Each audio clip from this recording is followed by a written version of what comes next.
dia a todos. Acho que não vai.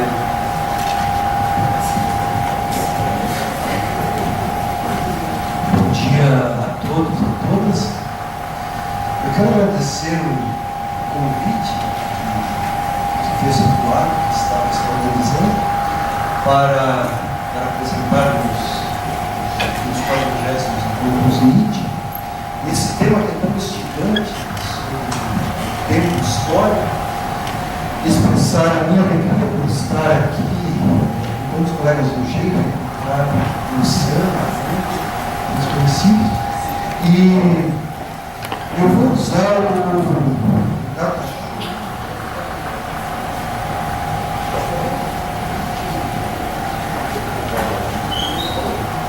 ficarei aqui do lado, não vocês consigam ver nessa publicidade das duas telas. Exerce tudo que é extremo. Nós, moralistas, nós somos os extremos. O Nietzsche se assume como assumindo esse pensamento dos extremos.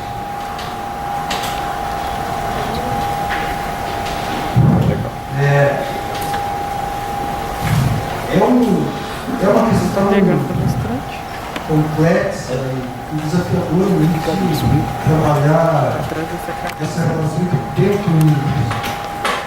Como está o meu resumo, que eu acabei de fazer, qual é o problema? A radicalização da experiência histórica moderna do niilismo é um empecilho para a afirmação do pensamento do Ricardo Platônico mesmo? Vou dizer que sim, e mais do que isso. A gente não consegue compatibilizar as duas coisas. Aqui no esquema da minha fala, eu vou trabalhar o problema do tempo, contando com a história do niilismo. E, novamente, o tom de 1937 póstumo, a gente coloca percorrer a esfera inteira da alma moderna, deter-se em cada um de seus recantos, é meu orgulho, minha tortura e minha felicidade. Nietzsche, por exemplo, se assume como o mais moderno entre os modernos. Tenhamos isso em mente. A primeira parte da apresentação como Nietzsche reconstrói, se posiciona na história do niilismo. Depois, o problema do tempo. Que há o tempo histórico, o tempo moderno, o tempo da solução, e o tempo infinito do retorno. E, para a conclusão, a radicalização do niilismo e o problema do tempo. Eduardo, eu pedi para 5 minutos. Usarei 3 imagens de anjos. O primeiro Anjo da Morte é uma exposição de 99, Zurique, sobre Verbo do Dragão, Decadência do Mundo, que são representações do Apocalipse, capítulo 10, versículo 6. Então o anjo jurou por aquele que vive nos séculos dos séculos, que não haverá mais tempo. Digo isso porque a questão do tempo, em Nietzsche, nós sempre vamos trabalhar, nós sempre vamos na revista Discurso, como Nietzsche ele não consegue sair desse problema cristão do tempo mesmo com o eterno retorno. Com o milenarismo, a gente luta, se debate, mas não sai. E pela visão apocalíptica da história que ele elabora através do niilismo, isso tem problemas com o cristianismo. Então aqui, Bertolt, do Anjo da Morte, um horizonte do nada, sombrio, quebrando a sua. Bem, tentarei fazer brevemente isso que eu trabalhei na minha tese, como Nietzsche reconstrói a história do tempo. 3 momentos que a gente poderia dizer que estão presentes. Primeiro, o niilismo incompleto, que é muito antigo, Platão, o cristianismo, vai até o mundo moderno, filosofia kantiana, até o pessimismo do século XIX. E aí nós temos o niilismo como posição de valores morais, como o cristianismo, o platonismo para o povo, o triunfo da moral dos escravos e a secularização desses valores no século XIX. Chegamos ao horizonte da modernidade. Nietzsche, o primeiro niilista completo da Europa, como iniciado por Fini, e entramos no niilismo completo no século XIX. Essas duas formas, passivo é o budismo, a gente vai dizer, a economia, afetos da compaixão e do desprezo de si. E Schopenhauer também, certamente, a influência de Schopenhauer. Mas, para o Nietzsche, mais importante, o niilismo ativo. Os niilistas russos, os anarquistas, que aí é o terceiro afeto que predomina, o afeto da destruição. A vontade de destruir a ordem externa existente, enquanto vontade de nada, vontade de autodestruição. Filho os demônios, os conhece.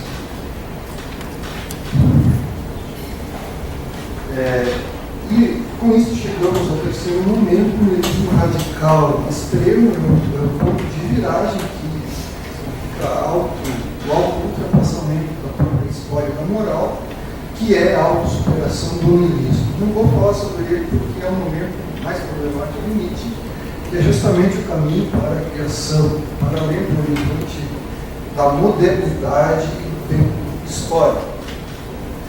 Nós teremos ali triunfos mais fortes, que Zaratustra é o homem, depois de outras figuras, daqueles que podem suportar e afirmar o eterno retorno. Teremos a autossuperação da moral e o início da era trágica dionisíaca, ou como a gente diz no Zaratustra, do reino milenar de Zaratustra. Eu não vou entrar nisso, porque isso é mais. Para o forte, destruir a condição para uma criação superior. É isso, gente. É o cérebro, os vilões nucleares, também isso. Mas eu vou falar isso. O segundo Max Ernst, realista de 1940, o anjo do chá. Ele está aqui e ilustra bem a crise no século XX, terreno pantanoso, que é o niilismo, e escolher a história moderna de século XIX é escolher o niilismo e ilustra bem o niilismo de nosso tempo. Segunda Guerra Mundial, pós-guerra.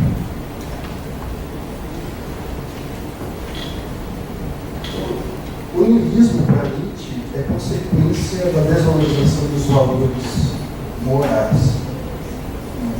Rapidamente, isso é um lugar comum,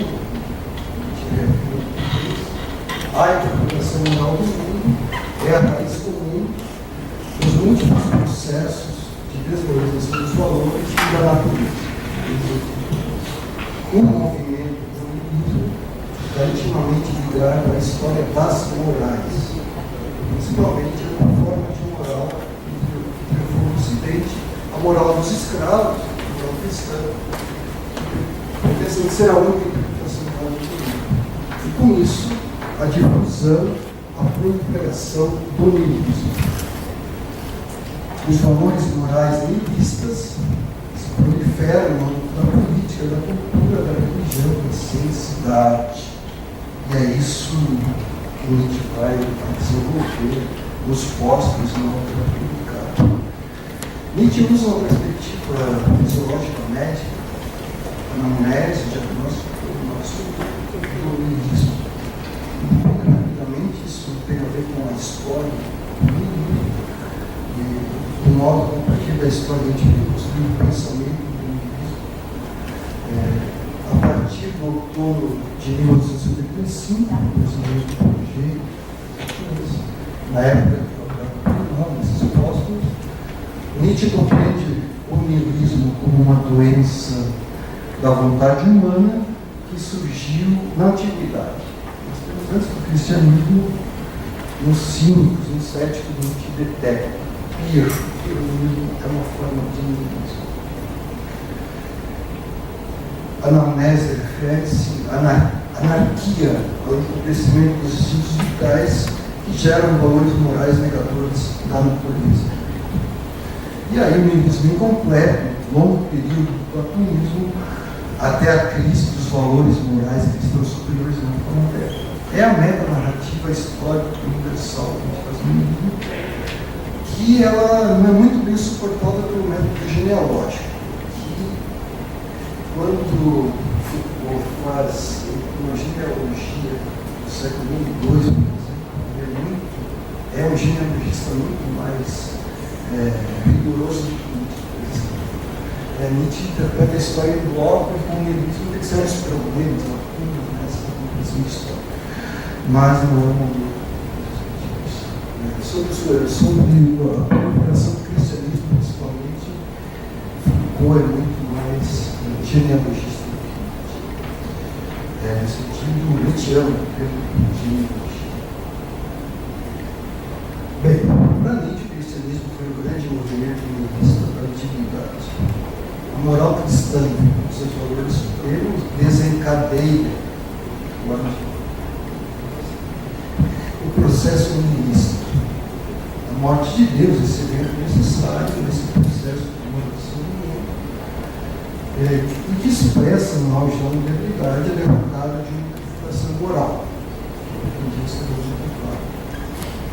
E aqui um aspecto que Wolfgang considerou bastante: o niilismo é um modo próprio de dissolução das forças e dos instintos vitais no interior da história dos valores morais.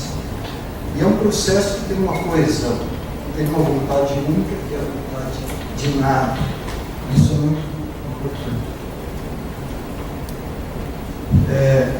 E aqui eu queria me deter nessa transição do niilismo completo ao niilismo extremo. O niilismo completo, na forma do niilismo ativo, é a intensificação da potência do espírito humano, seus aspectos destrutivos, que a gente vai usar a expressão, quanto o budismo europeu da ação. Temos aí a intensificação dos impulsos de destruição e de autodestruição, da vontade de nada, que conduz ao niilismo extremo, sendo também condição para superar o mundo esvaziado de valores. Lembremos a vontade de nada, a terceira dissertação da genealogia: o homem prefere querer o nada a não querer. Esse é o traço constitutivo da vontade humana. O segundo ponto será mais breve. E aqui eu vou expressar uma concordância curricular, mas colocar um problema. O problema do tempo, do tempo histórico, que hoje nós não seguimos ocasião para discutir a segunda extemporânea, como muito tempo, muitos textos também, e o conflito que há entre o tempo infinito e o tempo limitador. Concordo com o Nasce, quando ele coloca um dicionário livre, que a gente tem um realismo temporal, uma visão realista do tempo. A partir de 72, 73, esse horizonte das extemporâneas marcas, pela qual o tempo do vivente se define por sua oposição ao vir a ser. E aí o conflito entre o conhecimento e o vir a ser. Mas o tempo efetivo, o tempo objetivo, é ele mesmo vir a ser. E cito novamente o Eduardo, vejam bem,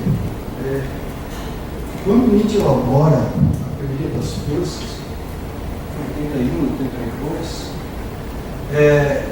essa noção de tempo ela não é unívoca, ela é problemática porque, aqui cito o Eduardo, as forças estariam inseridas no tempo infinito, o que tem uma atenção com uma definição em que o tempo é parte constitutiva das forças. São duas coisas diferentes. As vocês estão no tempo infinito, dizem que o tempo é parte constitutiva das próprias. O Eduardo diz, trata-se de um aspecto obscuro, que depois pode nos esclarecer na discussão. Eu só queria colocar uma obscuridade no que tange a questão do nada, que é um fragmento próximo de 82. Quando Nietzsche diz, não sei qual é a fonte, se o ânimo puder me auxiliar, mas é nesse contexto das elaborações do fragmento. Nietzsche diz, de duas negações surge uma posição,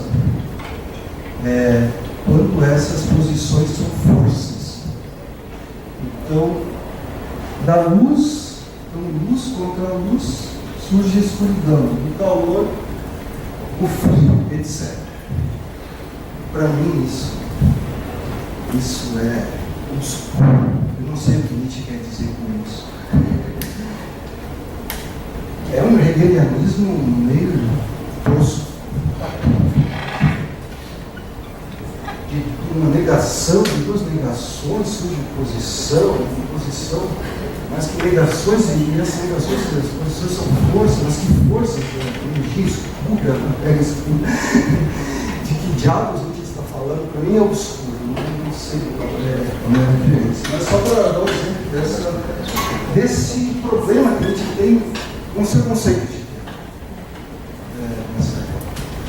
E aqui eu queria colocar o problema, que é a tese do Karl Löffel, que com esses problemas que a gente tem, a gente quer dar uma resposta para o problema do niilismo, e o eterno retorno é uma das respostas que tem muito na ação do século XIX, talvez mais general, que é um substituto da religião. O que a Luísa Fonsalomé percebeu naquela cena experimental do Hamburgo, que a gente parecia que estava falando de uma nova religião, a gente usa o termo nova religião. E ela não suportava isso. Ela não suportava, a gente falava que era um retorno, porque achava aquilo me parecia um profeta falando e não um pensador.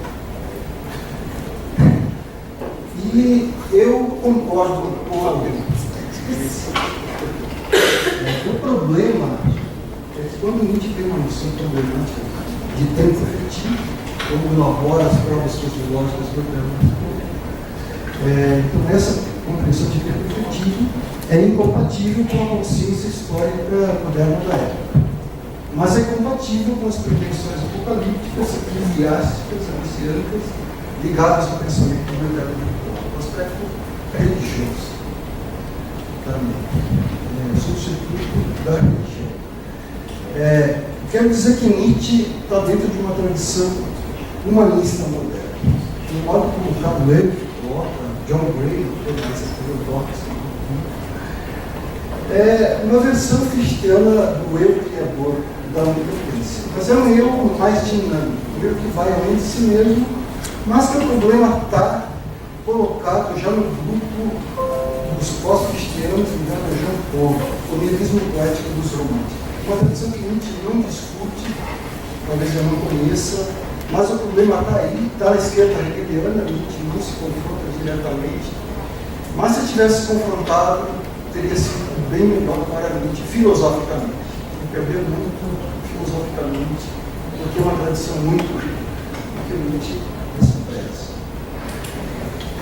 Ele diz: o eterno retorno é um substituto da religião, uma saída para o desespero, a partir do mar. É o pensamento dos extremos. E volta ao estilo, para confirmar a esperança. Há algo de religioso no homem e na autoconsciência. Stirner está criticando Feuerbach, Marx e Hegel.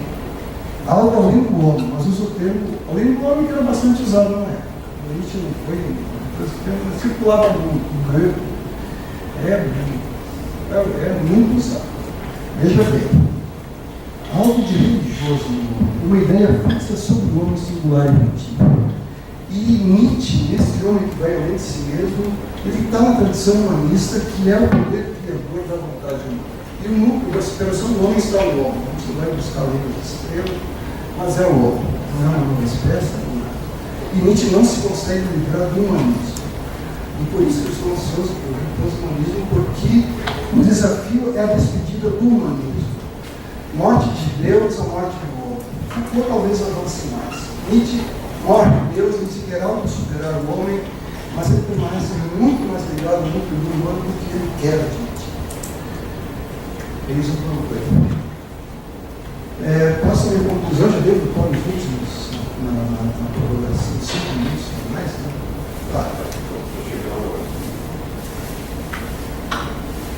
Nietzsche radicaliza no meio e fica por outro tempo. Segundo o Vila-Lata, o niilismo é uma forma singular e complexa de desencadeamentos de força no nível fisiológico. O niilismo expressa uma vontade de nada que tem a ver tanto com a energia dos malogrados, mas também com os fortes. Vila-Lata diz: nem os fortes nem os fracos podem deter o processo niilista de declínio. O niilismo revela a fraqueza dos fortes, a sua má essência. Pois quem são os mais fortes, a gente está querendo responder ao niilismo. Bom, e dos mais, a fraqueza, e qual é a fortaleza dos fracos? Os fracos triunfam na moral, pela moral do revolto, mas isso não impede que o niilismo se radicalize. E a gente vai mostrar que os remédios do sacerdote ascético tornam o doente ainda mais doente. Esse é o transcurso da vontade de nada, que garante uma coesão ao processo niilista de declínio, porque há um querer interno que predomina, a vontade de nada, que também é vontade de autodestruição. E Nietzsche é apocalíptico, suicídio, massas, hecatombe, nos postos, né? Uma visão apocalíptica da história, de toda a cultura humana. O que significa o triunfo da vontade de nada? Heidegger é muito mais sutil quando vai trabalhar a questão da técnica, ele não pede por nada. A partir da técnica, Vila-Lata morreu em 2000 dizendo isso: olha, Heidegger sobre o niilismo, temos muito que pensar, e talvez seja o muito mais interessante que é Heidegger, como pensar no niilismo a partir da questão da técnica, sem essas excentricidades do time.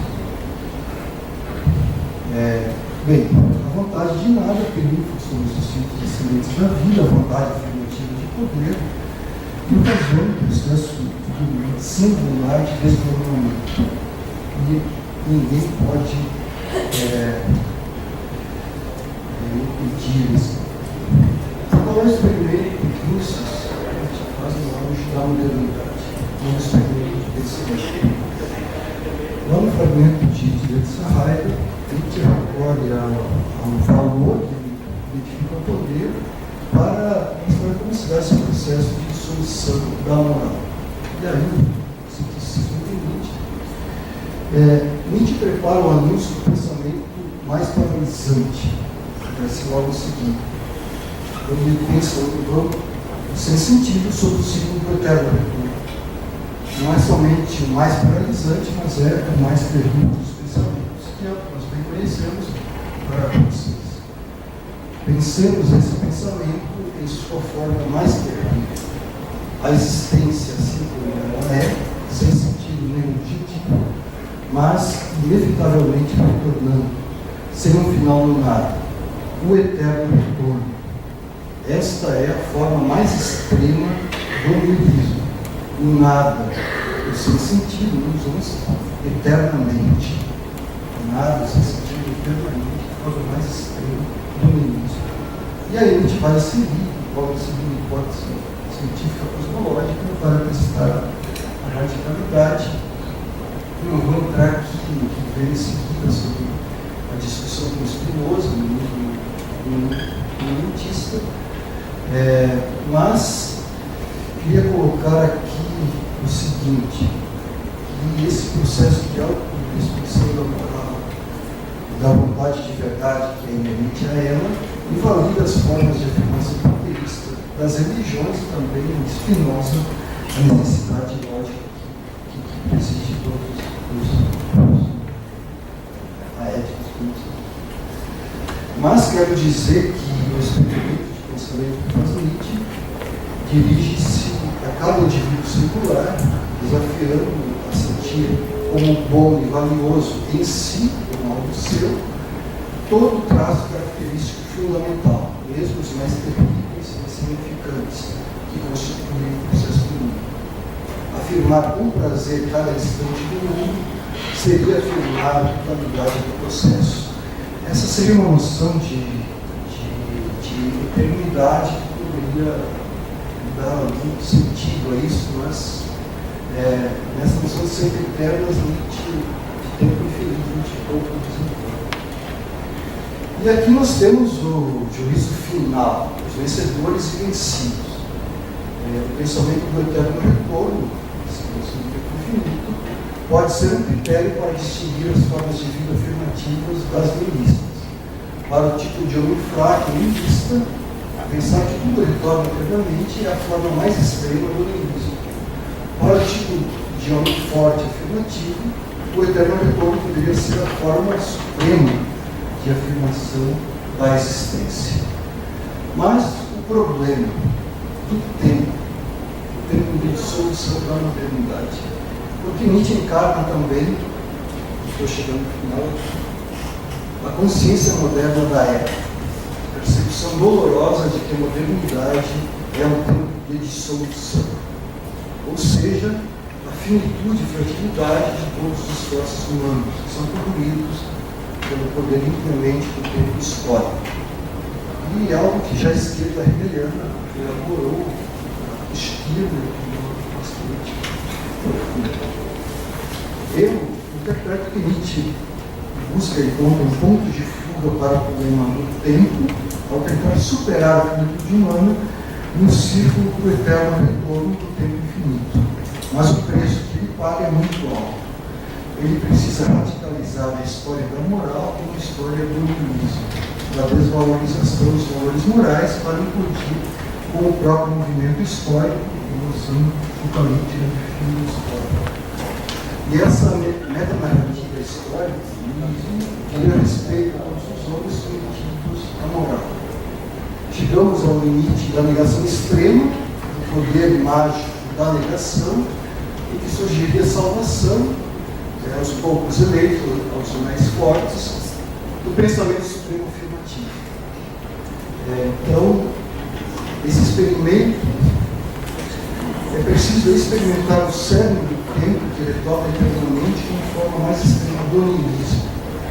Poucos conseguiriam suportar porque isso não é algo humano. Aí, por que queria um ser humano, um ser mortal, nós, qualquer um de nós, por mais doente, por mais saudável que seja, fazer um tal experimento, o que ganharíamos com isso? Nietzsche se coloca numa posição sobre-humana. Do filósofo compreende a história desde a eternidade e não na imanência do tempo histórico. Nietzsche, como aquele que bebeu das fontes da eternidade. Bem, a minha perspectiva ela é tanto nihilista. Duvido que existam essas fontes inesgotáveis, tesouros inesgotáveis. Mas a imagem do homem expatriado, para a criação selvagem de homem no lar possível.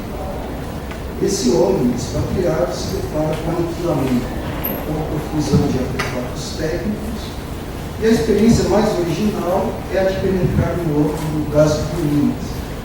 No Brasil, em 2017, nós temos muitas ruínas, temos um campo muito bom de experiência. Vivenciar esse âmago as ruínas do mundo. E o terceiro anjo, que eu prometi, o Ângelos Novos, eu voltei em 1920. Walter Benjamin escreve sobre conceitos históricos, que eu vou ler para não interromper. Há um quadro de Klee, que se chama Ângelos Novos. Representa um anjo que parece querer afastar-se de algo que ele encara fixamente. Seus olhos estão escancarados, sua boca dilatada, suas asas abertas. O anjo da história deve ter esse aspecto. Seu rosto está dirigido para o passado. Onde nós vemos uma cadeia de acontecimentos, ele vê uma catástrofe única, que acumula incansavelmente ruína sobre ruína e as dispersa a nossos pés. Ele gostaria de deter-se para acordar os mortos e juntar os fragmentos. Mas uma tempestade sopra do paraíso e prende-se em suas asas com tanta força que ele não pode mais fechá-las. Essa tempestade o impele irresistivelmente para o futuro, ao qual ele vira as costas, enquanto o amontoado de ruínas cresce até o céu. Essa tempestade é o que chamamos progresso. É uma outra perspectiva que não a do tempo do eterno retorno de Nietzsche. Nietzsche oscila entre o desespero nihilista e a salvação no instante do perigo extremo. Onde está o maior perigo, cresce também o salto. Em 87, nessa época, Nietzsche diz: escreve somente um hiato entre dois mares. Em 88 diz o homem, essa criatura miserável, não se trata do mundo de um exílio do eterno retorno, cercado do nada como seu limite. Pense bem, o homem um hiato entre dois mares. Nietzsche não conseguiu dar conta do problema do nihilismo, do tempo, como ele coloca, e o eterno retorno não veio como uma solução. E concordo com John Gray, que Nietzsche ainda é humanista porque tem a crença de que o mundo poderia ser transmutado através da força da vontade humana. Ele é um tanto Schopenhauer, um nihilista, artista. Mas é justamente esse esforço sobre-humano de Nietzsche para onde converte as suas tarefas destrutivas e criativas. Então, o esforço filosófico de Nietzsche, e aí está o problema. Deixo essa citação para ver como o nihilismo do tempo de Nietzsche ainda é o nosso nihilismo do nosso tempo, o nosso ser moderno. Agradeço a atenção, acho que vai ser um pouco. Obrigado.